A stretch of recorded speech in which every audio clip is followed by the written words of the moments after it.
All right, gang, thanks so much for joining us this morning on the Talk of the Commonwealth. And every Tuesday, we check in with Megan MacBride from the Better Business Bureau of Central New England. Of course, it is 8:30 at 8:30 a.m. Thanks to everybody listening in on Radio Central. And Megan, last week we talked about just how kind of the inner workings of the Better Business Bureau. We pulled back the curtain a little bit, if you will, and just talked about how because we always have accredited businesses, we just talked about how some of the things work that you see, particularly when it comes to some of the things that get filed or show up on the website. Today, we're going to sort of follow up on that because we'll talk a little bit about what happens if you file a complaint.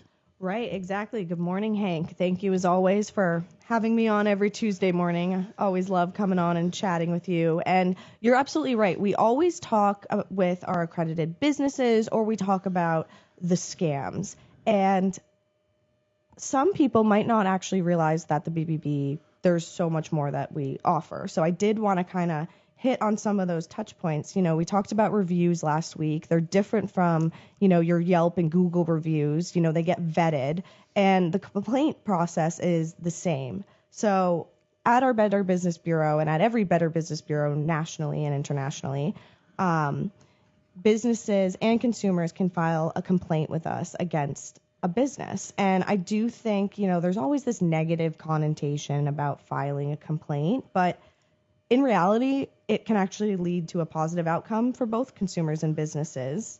And for consumers specifically, it does provide that formal way to seek resolutions for issues such as refunds, repairs, or that completion of promised services. So we hear about those scams all the time where somebody was told they were going to get a service done and the contractor takes the money and walks out, So although we may not be able to help get your money back in a situation like that, we are a resource for you to be that third-party liaison between that business and, the consumer.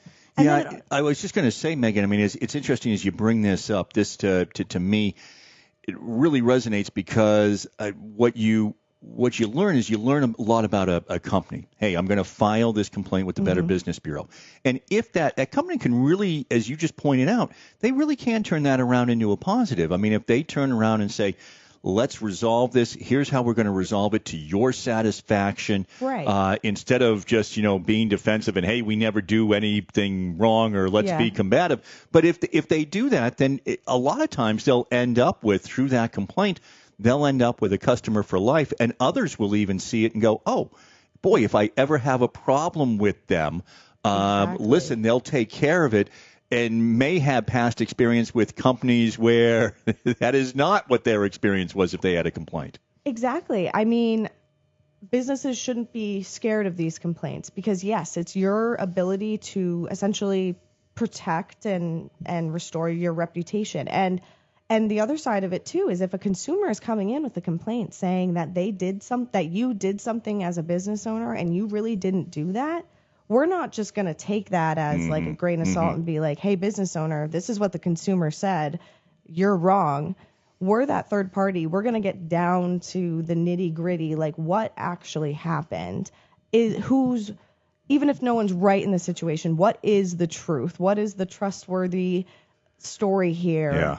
For both the consumer and the business. I love that, too, where, of course, as the Better Business Bureau, you have that business's back. And This is where this goes to, and if you haven't seen or if you somehow missed last week's conversation, you can just check it out at radioworcester.com. Of course, it's always up at all your social media that you do such a good job with, Megan. But that is really what we talked about yesterday, too, where in this world, you have people who are leaving like one-star Yelp reviews. They've never set foot in the place or done anything with that business. So that's where the Better Business Bureau and your due diligence really comes in. Yep, absolutely. And, like all businesses, we also have complaints that we can accept and not accept. We don't always accept every single complaint. So I just also wanted to let you know, Hank, so as an accredited business, so if anyone tries to file a complaint, things like sales issues such as misrepresentations, high-pressure sales tactics, or failure to disclose key offer conditions. Those are things you can file a complaint about.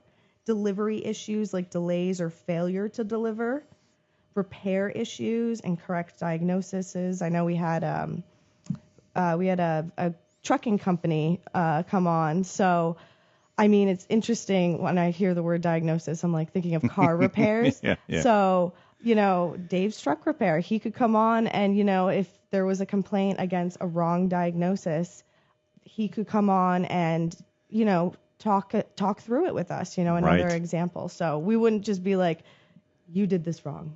No, like something of that nature. But anyway, services, like I said, such as delays, customer service issues, including unhelpful or inappropriate behavior by staff, guarantee or warranty issues, product issues like defective or incorrect damaged merchandise, refund or exchange issues, and lastly, contract issues. So those are a lot of the complaints we typically get and we can receive because there are some that we can't accept and, Right. No, exactly. No, I mean, I love it. It's just another example of the Better Business Bureau really looking out for you and really the service that the organization that you are part of. And again, going back to last week, just further evidence of the difference between the Better Business Bureau and some of the other things that are out there that they haven't been vetted.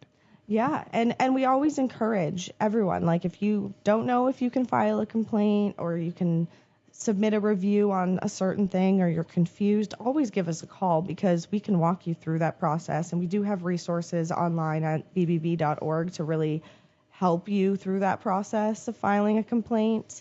And also separately, I don't have all the information on it today, but we do have a BBB auto line too. So if you have some car-related issues, we do have a separate BBB entity that kind of helps with that. It's through the BBB, but right. I'm sure that there's just so many with that yes. That's something where to be able to have that as separate as well. What else do we need to know about what the Better Business Bureau can do for us, particularly if we're filing a complaint? Well, like I said, always bbb.org to find everything that you need. The BBB has a lot of exciting new things coming up in the future. Hank, you and I, we're still looking at some podcasting that we have going on. We still have our blog opportunity for accredited businesses, and we're also looking to do a lot more events this summer, especially as the nice weather comes up. So you'll see a lot of the BBB around. Very good. BBB.org. And make sure that you're following the BBB of Central New England, Instagram, Facebook, LinkedIn, very X, good. And YouTube. Absolutely. I'm always seeing it pop up on LinkedIn and always enjoy listening. Well, it's great. If I do say so myself. Well, it's great, and it's a great opportunity. So if you're an accredited business listening and you want to be on the radio with us, please do. Very good. Megan MacBride, hey, we'll talk to you again next week. See you soon.